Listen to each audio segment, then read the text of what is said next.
Good afternoon, good evening, good morning, wherever you are out there in the Nexus. Ladies and gentlemen, we are back together here for the ESL Go4Heroes Americas Cup, number unlucky 13.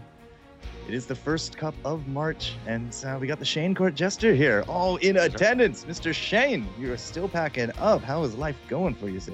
It's good, man. It's finally had a little bit of a lull. I've had some time, a little downtime after a very busy past couple of weeks, but it's all smooth sailing from here, man. So things are looking good for Heroes of the Storm, looking good for my free time. Everything is looking good, man.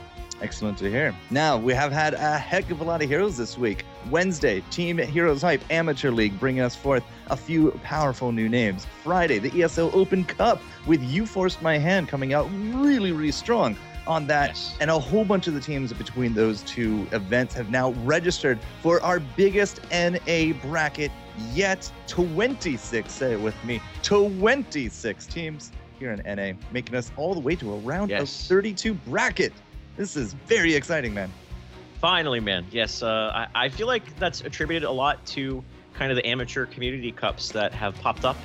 Obviously, ESL did one on Friday. I know that 2ARC has been sponsoring one. The Heroes Hype, Heroes Hype was kind of doing one as well. So it's helping nurture and help grow a bigger competitive scene. We're starting to see the payoff with these the bigger tournaments. Are starting to see a lot more teams, and it's exciting, man. I'm really looking forward to casting some of these teams. I'm familiar with some of them I'm not. I've heard a lot about one of the teams we're casting today, but we're going to see how this all pans out, man. Well, we've also have some of the return of the bigger giants in the scene. Cloud9 Vortex has re-entered the fray. EG is here in attendance. Who was the other one? Barrel Boys are also here, ready to duke it out in the Nexus. So, without further ado, our first round match, the Rising Taquitos up against newcomers Vault. The Taquitos, I know sort of a few of their tricks up their sleeve, been playing around with the legendary horse pants in some solo queue, but don't know too much here about Vault, and I don't think they know too much about us either, since they don't actually recognize us in the game. But they're like, who are these guys? Why are they in our lobby? What are they doing? Are they friends of yours? It's all good, guys. 2-minute delay. Don't worry. Go bring your friends in here because you're about to become superstars. That is it. Now, we do got the draft here ready to go on Cursed. Almost called it Cursed Shire. Cursed Hollow, Mr. Shane. So what are we going to be seeing from these two teams? Well, the Rising Taquitos went ahead and banned out the Bama, the Hamma Bama, and Volt bamming out the Illidan. So two very common bans. It's amazing how no team ever wants to just play against Illidan. Same with the Hammer. So we saw the first pick Vala coming out from Volt. No surprise there. Rising Taquitos. What's interesting about this team, at least from what you've told me, I haven't had the distinct pleasure to cast them yet, but you have told me that they have a very successful Lost Vikings player in Horse Pants.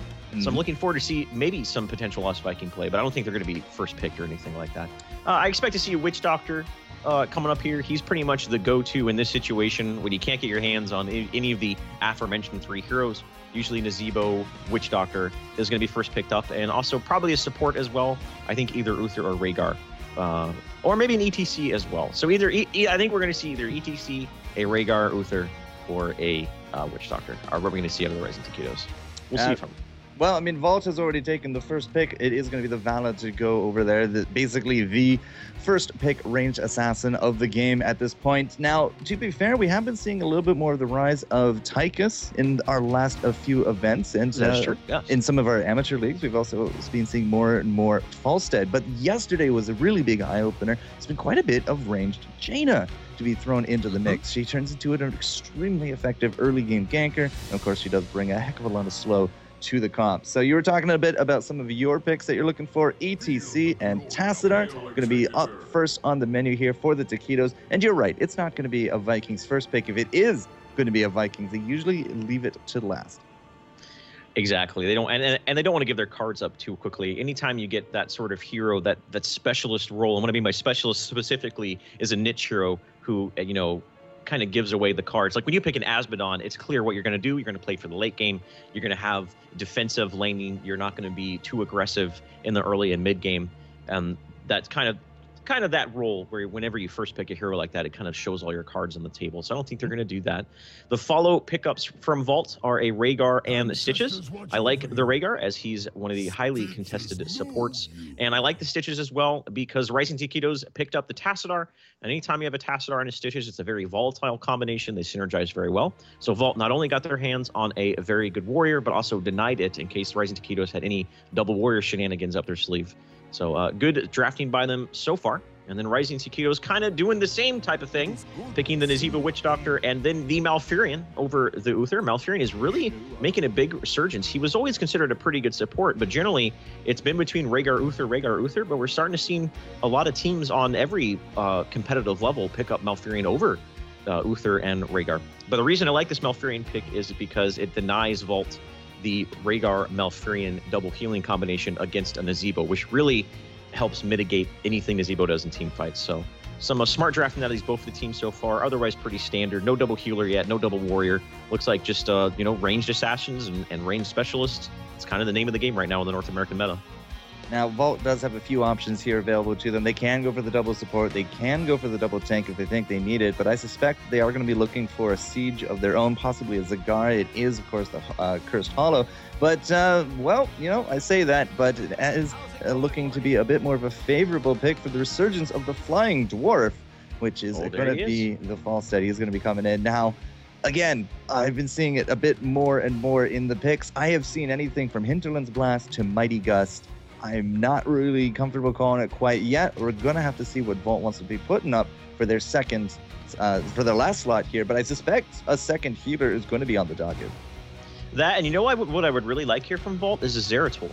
I would really like a Zeratul here. It'll help. I mean, okay, I was just about to say either Zeratul or Tyrael, specifically those two heroes, because they are able to, the Falstad Tyrael combination, which we used to see all the time, but obviously he's been picked up every now and then, where the Tyrael Judgment's in, a follow-up with I almost call it Shock and Awe, with a Hinterland's Blast. That's a lot of single target burst. I like that quite a bit. To be honest, I actually would have liked the Zeratul a little bit better as their fifth pickup. I think that he's a little bit of a stronger hero, and he could fit into a role that was a little bit more needed for Vault. But I can see the Tyrael working out for him pretty well here, especially if the Witch Doctor Nazeebo gets caught out, anything like that. But the fifth pickup coming from Rising Taquitos, they have themselves two very strong backline damage dealers in the Tassadar and the Witch Doctor, respectively. Right. Looking at what they could pick up here, I mean, actually, I don't think Jaina possibly. There's the potential of and that was what am I thinking? What am I thinking? It's the Rising Taquitos. I was just kind of letting you go on for it. I mean, it's clearly going to be the Vikings' last pick. This is their shtick, and they stick to it well. I see big problems, though, with the draft here from Vault, because they got the double tank front, they got the double DPS on the back, but it's a solo heal Rhaegar. Statistically speaking, Rhaegar solo healing loses games much more often than they win. I can believe that. I absolutely can believe that. Rhaegar's definitely, I mean, pretty much with the Ancestral Healing, once that Ancestral Healing is down, his sustained healing is actually quite minimal. Chain Heal, it doesn't do nearly as much as like a Regrowth does or a Holy Light from Uther. So he's definitely, I can definitely see them having a hard time in these team fights. If they don't nail that combination of the Judgment and the Hinterland's Blast onto the target they need to hit, Tassadar is not a very good target. ETC isn't going to be a really good target. I think it's pretty much going to be exclusive to either the Malfurion or the Witch Doctor is going to be the focus of their single target burst combination that they have between the Falstad and the Tyrael. If they don't execute that very, very well and consistently, this game can go downhill for them quite quickly. It is definitely a bit more of an old school strategy to go with that big wombo, but the Tyrael will kind of blow people apart, but he has been hit by nerf bats repeatedly. He does half damage that he used to. He doesn't have the cast aside to be interrupting the Nazeebo or the Malfurion these days anyways. Malfurion, with changes to him, he could easily just ice block that combo if it becomes too much of an issue and keep that Tranquility actually going right through the invulnerability, and there's nothing Vault can really do about it. So unless we see some extreme burst coming up from Vault, I mean, they're going to have to deal with the Tranquility that heals over time, as well as the double healing ward that is about to be plopped down. Yes. So if they don't have that coordinated burst, they're not going to be able to take out anybody from the fight, and a solo healing Rhaegar will not be able to keep them up in a sustain war, which is why I do see a few problems here with Vault. That being said, perhaps they're the most skilled team in the world. We just haven't seen them yet. Maybe they can make this happen. It is a factor to take into account. We're just literally talking about picks. Yeah, and I think we're ready to get into this match. It's nice to see Curse Hollow. I feel like I haven't casted Curse Hollow in forever. I feel like it's been nothing but Dragonshire and Sky Temple. Dragonshire and Sky Temple over and over and over. I did 7 games yesterday. 5 of them were Curse Hollow. See, man, I guess when these teams got a streak going, man, they like to go with the flow and keep it on the map they know they've been having success on. But we'll see. Obviously, this is the first game, the first match of tonight's tournament, guys. This is ESL Go4Heroes number 13. Thank you so much for hanging out with us early on. This is our biggest tournament yet, our biggest showing yet, with a lot of teams coming up. We have a round of 32. These are all best of ones up until the finals, so it will be going rather quickly up until the finals. And just make sure you guys stay tuned with us. Thank you for hanging out. We're getting into this match. I'm very excited between these two teams. Going to see some Lost Viking play, man. I'm so excited to see some Lost Viking. Yeah, the horse pants, the legendary horse pants. Now, on Curse Hollow, there's 2 ways that you can go about it here with the Vikings. You can either put them all into one lane to try to just keep the lane present, or you can split them up into 2, or you can go all the way to 3 and have a 4-man roam. Have yet to see the 4-man roam accepted in anything past solo queue or hero league, but right now the typical way that we see horse pants do it up is there might be an Olaf in the mid and the double range in top, or vice versa, but he's very likely to either go for a 2-1 split or just clump all 3 of them in the top lane.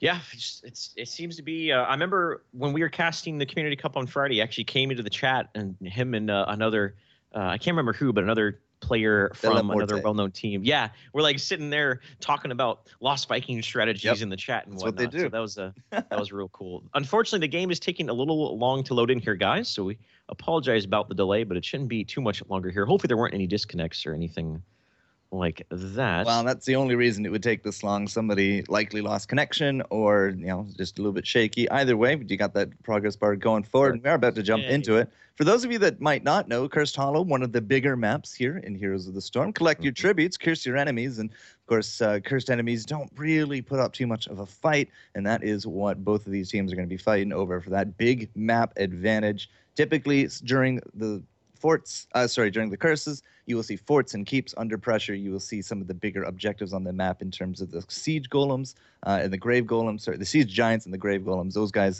definitely come under attack as well. And sometimes you're just going to see a good old-fashioned fight during the curse. So there's a lot of ways to be pushing your advantage here. One thing I'm thinking here is, what heroic is the Stitches going to go? What's this? Specifically because Gorge can be, I mean, they have 2 really frontline melee, them being Rising Taquitos. There are 2 people who are going to be in the front of the line in these team fights are Tassadar and ETC. And Gorge, I don't feel like is that going to be that of an effective tool. But at the same time, Future Bile, I don't know what that's going to really do as well over Gorge. So it's going to be interesting how this game goes. I'm definitely going to be paying attention to that. But ladies and gentlemen, we are here in the match. This is a best of 1 between these 2 teams. On the left side of the map in blue is Horse Pants playing the Vikings, Solo Nazgul playing the Rockin' Beefy ETC. It's going to be Hans on Tassadar, and down in the bottom lane is going to be Malfurion being played by Mistakes. We're going with Mistakes. Yeah. And the lovely Mr. Swampy Mudbutt on Nazeeba Witch Doctor. Yeah, what a name. Now on the flip side, the newcomers to the stream, Team Vault, KP Tristan, KGA, I'm going to call him Koga, Batchy, not entirely, stop moving, Taffy, yeah, Taffy, and Lord Lawnsock. So right now we have a battle between Mudbutt and Lord Lawnsock.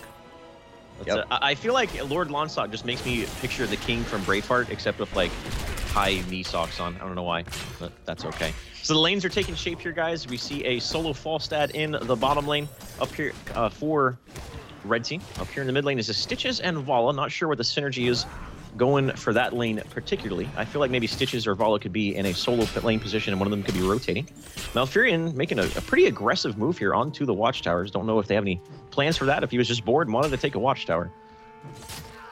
I'm not entirely too sure that synergy is really kind of the name of the game right here, but they've also likely not encountered the Vikings really that often. I mean, Solo Nazgul and Horsepants are into the top. We got the double range to be supporting here with Hans. Mistakes now coming in to the mid, and that's a double support with 2 ranged, I don't know, half heroes in the mid to be putting out that pressure. I mean, Mudbutt versus a Falstad. Falstad will not win that if Mudbutt plays even remotely well. And Mistakes can just kind of ping pong back and forth with rejuvenations and regrowths and not really suffer any kind of experience loss. So right now it's really just Vault trying to figure out what they want to be doing. They are kind of settling in a 2-2-1 split. Very little roam coming out from them. And teams that do split with Vikings, they are very susceptible to getting roamed. It requires a little bit of coordination with your team and, of course, the player himself to try to make sure that those Vikings do their job. But right now, it is a very passive game from both sides. Yeah, and as you mentioned, one of the weaknesses for Lost Vikings is any heavy roaming combination. And the meta in North America really has...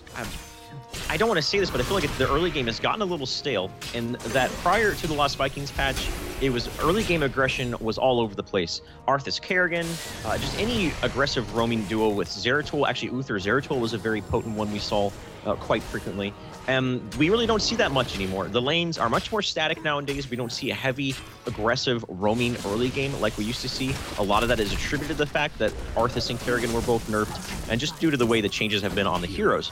And with that being said, I feel like the Lost Vikings can really thrive in a meta where there is no early game rotation, and teams can exploit that by soaking more effectively and, you know, going around the map, getting objectives in a little bit more effective manner. That's not what they're doing right now, just real static lanes, but the first tribute is here. Experience is just about dead even. And look at all the red coming down to this one. So ETC looks like he's going to be a little late to the party. Lost Vikings are going to continue to soak him in.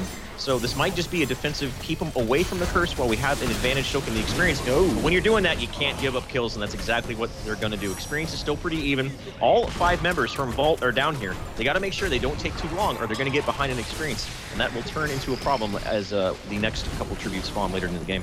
Yeah, this could just turn into a poke and soak. Hans is trying to get in range for that last Psionic Storm, but it will not come to be. And Hans, wow, skin of his teeth, will get off that Dimensional Warp, and he will be A-okay. But as we said, you know, the Vikings, this is where some of their power comes in. Horsepants has been holding down the mid. He's also been soaking out the top. So the first tribute might go the way of Vault, but it is now the experience lead that has developed for the Rising Taquitos. And we're going to have to see if they can kind of take that into the level 10 into the next tribute as well. Now, Solo Nazgul has been doing some of the easies over here, and if the next tribute is going to be bottom, it has about a 50-50 chance because the first tribute doesn't really count towards the rotation. It'll either be towards the left here or it'll be towards the right, but it's 50-50 if it's going to be up or down. If it is going to be down, that's going to be actually a really nice situation for, you know, the Viking and the Easies to the Stone Bros to be pushing in. And we also have now some mid pressure going to be coming up with these bruisers as well. So yeah, they're roaming around, and this is exactly what I was talking about. How they know their lanes are static. Rising Taquitos know Vault's lanes are static. They're not worried about heavy aggression rotation, so they know that they can use the Lost Vikings to soak all 3 lanes, which is exactly what they're doing, in a very effective manner, while the rest of their team roams around the map and picks up objectives. And they're doing it like clockwork. They went ahead and got the Siege camp up top, rotated down to the Bruiser camp, got that. Now they're doing the Golem, and this whole entire time, they've been soaking all 3 lanes because Vault's rotation it's not there. They don't have any heavy aggressive early game rotation, and they are exploiting that so very well. They are sacking this tribute, so they do have 2 out of 3. Vault has 2 out of the 3, but the experience advantage is there and is coming into play here. Mid lane, Stitch is getting completely caught in the position. A big 4-man rotation coming down mid lane, and now they're going to push down mid lane. Looks like they're going to rotate up here and actually potentially steal the boss from Vault. A really nice sequence of events. I mean, yeah, as you said, lots of merc pressure on all 3 lanes. They do have that soak advantage, and that did actually get them into their heroics. Even if it is going to be a fight here at this boss, it is a 10-9, and that is not going to be boding well at all for Vault because they do not have those heroics. And speaking of, very quickly, Tranquility into the Mosh with the Ravenous, the Longbow, and the Archon are all into 10. It doesn't seem to actually deter Vault from going in, however. That will be the 4-man collapse on top of the 4-man team here from the Taquitos, but Roots going down, the stun, the Mosh, that's going to be it for Stitches, and there goes the Tyrio on top of it. Absolutely no CC to be stomping out that combo. Now Taffy's going to be on his way out as the boss will go the way of the Taquitos without the Vikings. Horsepants, bottom lane. Horsepants, mid lane, Horsepants, top lane. We're looking at almost, 2.5 levels now between the teams. Rising Taquitos is playing such a well-executed strategy here, Sean. I'm very well impressed by their play. And you can tell that they have practiced this Lost Viking strategy extensively just by how well executed it has been. it has just been like clockwork. Seeing the rotations have been very fluid. They've been intentional. The timings have been crisp, and I absolutely love it. I will say, Vault really... Oh, actually, here in the top lane, Vala does go down once again. They're trying to defend this top fort. It is a 4v3 situation, but they do have their ultimates, and they might be able to get a kill here. There's a judgment onto Tassadar. Not sure if that's the target they were looking for. They got to be careful. The Golem stun hitting 3 people. This might be disastrous for them, but they're going to continue to go in there. Soul Nazgo's still up. There's the Ancestral Healing, but this could be the turnaround. Yep, there it is. Stitch is going to go down. They're going to turn around knowing the Ancestral Healing is on cooldown, knowing that after that they don't have much sustain when it comes from the Rhaegar support. Now they have level 13. The Golem is still at about 1/10 HP. Just marching down this top lane, going to start doing some damage to these tier 2 towers. And this is continuing to look great for Rising Taquitos. But I feel like Vault is pushing the issue a little bit too much here, Sean. I feel like they need to fall back. Yes, they might have to give up some ground as far as map objective goes, but if they keep continuing to do what they do, this game is going to get out of hand real quick. It's, that was definitely... I'm really impressed with Solo Nazgo. Not only was he able to stay alive throughout that onslaught, but he literally led them right through the Golem, knowing that the stun would not affect him. And they just chased right through. I mean, that Golem stun was massive. It's the only reason the Battle Cow didn't become dinner tonight. And now we do have a little bit of a counter. It is going to be Horsepants finally losing out one of his Vikings. It is going to be Balog dead in the water. However, there is a tribute up, and Vault is not going for it. Perhaps they just don't have the map positioning or the confidence. And those 2 early tributes that they did take are now basically negated as we're up to our 5th tribute. Next one guaranteed to be a curse, and Horsepants is starting out with the longbow right here, but there's the Mighty Gust from Lord Longbow. So the Mighty Gust pickup, I am definitely questioning right now because the judgment into Hero's Blast is such an effective combination, but for some reason that's not what they're going to do. And right now, Vault is just getting torn apart here. The Stitches is down. There is an initiation into the backline, but there is absolutely no follow-up. As I mentioned, there's no Kenterland's Blast. Followed up onto that judgment, the damage simply is not there. They were able to get 2 of the 3 lost Vikings, but with an Archon and a Ravenous Spirit backed up with Tranquility, that is something you do not want to fight into unless you have superior positioning. And right now, they just don't look like they're... I feel like Vault simply... The Mighty Gust is really making me question the Falstad pick. If you're going to pick up a Falstad, I feel like with Ethereal, I feel like that's just an automatic go-to. You go with the Hinterland's Blast, you get Gathering Power, you get Overdrive at level 16, and that is just one of the most bursty heroes in the game at the moment. But that's not what they're doing. They're going with the Mighty Gust, and right now I haven't seen much come out of it. We'll see as we go into the mid-game what they can do with it, though. I mean, there are 2 really good targets that the Mighty Gust is going to be very useful for. The Ravenous Spirit as well as the Mosh Pit. Assuming, Lord Longstaff actually isn't in the Mosh Pit and he is alive to actually, just stomp out the Nazebo. That is definitely something that we are going to be looking for the Mighty Gust. It's also a great reset. You can push people off points, away from tributes, or into tributes as you see fit. But without that burst, as you said, Tristan, he's going in here. It's going to throw off some of that Gust. There's the reset with the Gust itself. But the Bile did create a little bit of a carpet. Christian's going right back in, and he doesn't actually have the Bile. He has, so I was looking at the roots. My mistake changed. Tell me these things. It's all good. It's all good. Either way, no kills going to go the way of Vault because they just don't have that burst damage that we are talking about back at draft. They don't have something to deal with this sustain. And now they have a curse on their hands, a Ravenous Spirit just destroying them with an incredibly well-placed Malfurion Roots there. He got 3 people on the Malfurion Roots, and then the Ravenous Spirit coming out here. Horsepants going ham. He is full-on stampeding on down there. This bottom Heath is dead to rights. We're going to see if they go for a core here. I won't be surprised if they do. They're definitely feeling confident right now. They're up the very important level 16 talent. Or will they do the conservative play where they fall back and try to utilize the curse accordingly? And it looks like that's what they're going to do because the respawn timers 10 minutes of the game are simply not long enough for them to just dive under the core. Even though they do have a big advantage here, and yes, they have been ahead for the majority of the game, you don't want to make any silly plays like that. They can just absolutely throw the game. So they're going to fall back, let the curse passively push in the lanes. Top lane is pushing in quite well. Mid lane, with help of the Bruiser Camp, is pushing in, forcing a response at a Vault. So now Rising Taquitos knows that they are safe to fall back to their boss, pick it up without having to worry about any initiation or aggressive rotations, and just continue to apply more pressure on the map and just continue to do what they've been doing this entire time.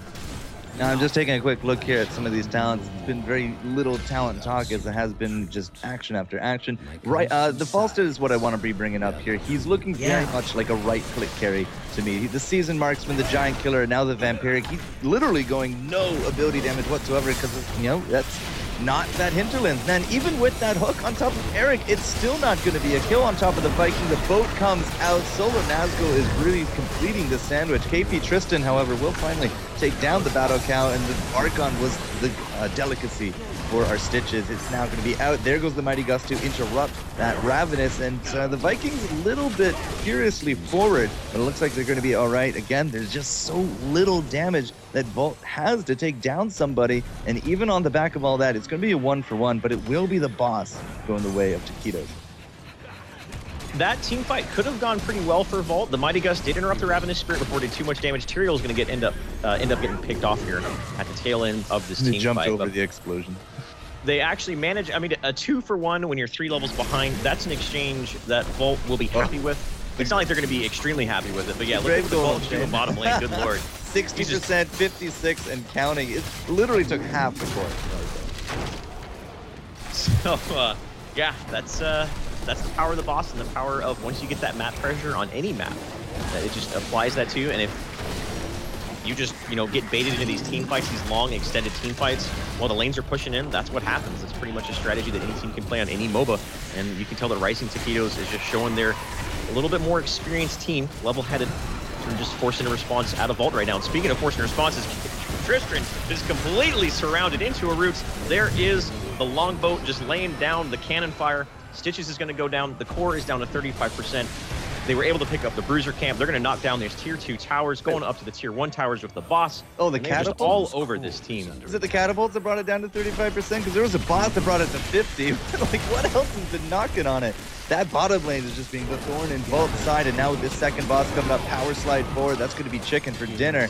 And, I mean, catapults, once again, these 2 catapults are literally going to be bringing down the core unattended, 2% at a time. A little bit more of a fight going on top of it. I mean, that's going to be the Grave Golem marching in with the rest of the Taquitos, and this is going to be GG, my friend. Yep, Rising Taquitos, definitely the better team there, and very impressed with their play. You've been hyping them up with their Lost Viking play, man, and their strategy, their Lost Viking based strategy, was so well executed in the early game, man. That is really what gave them that advantage, which snowballed them into that what felt like a really, really one-sided game. In the early part of the game, as we mentioned before, the lanes were really static. It was pretty boring. There was 1 kill in the early game with a 4-man rotation, but Rising Taquitos, knowing that they could safely utilize a Lost Viking strategy, they played to it in an immaculate fashion. They roam around the map. They were able to obtain map objectives safely while at the same time soaking all 3 lanes. That built up into a early mid-game advantage. Once they hit that mid-game advantage, they grouped up and just started domineering themselves up and down the map, and that's pretty much the story of that game right there, Sean. There was no Grave Golems at all for Vault. I mean, with the Vikings soaking the lanes, the 4-man collapse, they took the Easies, they took the Bruisers, and then they took the Grave Golems while giving up a tribute. And they got, 3 lanes worth of dominance out of it, took the second boss, and then were able to get the first curse of the game, tribute number 5, and we didn't really go past that. And it's just, as you said, it's immaculate play. It definitely shows the Rising Taquitos as a team. And we're just going to have to say goodbye to Vault for today. Hopefully they took a lot of this under their belt. But I am also, once again, just going to point out, guys, go back, watch the VODs, look at your draft as it went back and forth. There was definitely some issues. I mean, the Falstead single target right-click carry didn't really cut it by the end of it all either. So yeah. I felt like the synergy wasn't there. I mean, like I said in the part of the draft, I thought it was a shoe-in for the Judgment Hinterlands Blast combination that we've seen tried and true for the better part of half a year. It's always been a very effective combination. Even though Falstad kind of fallen off the meta a little bit, he's still, the Tyrael Falstad combination is picked up every now and then. I've actually seen in some skirms where teams are going the full just big burst combination with Nova, Sonya, Tyrael, Falstad, and they just go all in on one target with a precision strike and everything like that. It looks like it might potentially making a comeback as a pocket strategy for some teams. But I mean, yeah, I felt like the synergy wasn't there between the heroes, not only between the heroes in the draft, but definitely there was some miscommunications across the board for them. But we'll hopefully see him back next week and maybe see him improve and get a little bit more success out of him, man. There's a bunch of amateur leagues that they can also now be joining for some safety in numbers sort of idea with multiple scrims, some really interesting casts to go on, and some really encouraged play. But for now, we're going to go back to the drawing board, find out who we can actually cover next here, round 16 for the ESL Go4Heroes Americas Cup number 13. So we will be right back with that. Guys, feel free, hit the buttons, find us out there, Twitch and Twitter and all that. Talk to us in the chat, of course. And when we return, our next game will be underway. So we'll see you in a few.